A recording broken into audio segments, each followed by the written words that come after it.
কুয়াকাটার শুটকি পল্লীতে জেলেদের ব্যস্ততা বেড়েছে। প্রতি বছরের মতো এবারও সাগর তীরে শুটকি উৎপাদন করছেন তারা। সদ্য ধরে আনা ফাইসা, ছুরি, লইট্টা, ট্যাপাসহ নানা প্রজাতির মাছ কেটে রোদে শুকিয়ে তৈরি করা হচ্ছে শুটকি। সৈকতে ভাঙন বৃদ্ধির কারণে শুটকি পল্লীতে জায়গা সংকট দেখা দিয়েছে। এ কারণে কম প্রজাতির মাছ শুটকি করা হচ্ছে বলে জানান ব্যবসায়ীরা। আর উৎপাদনের লক্ষ্যমাত্রাও কমার আশঙ্কা তাদের।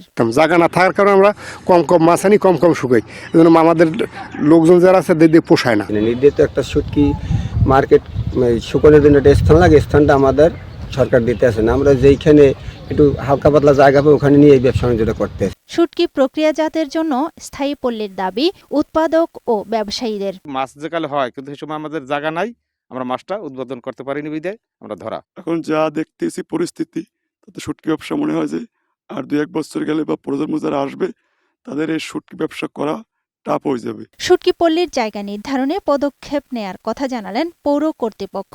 শুটকি করার জন্য যে জায়গা দরকার, আসলে সেই জায়গাটা একটা সংকট রয়েছে। তো এই বিষয়টা আমি অবগত হয়েছি।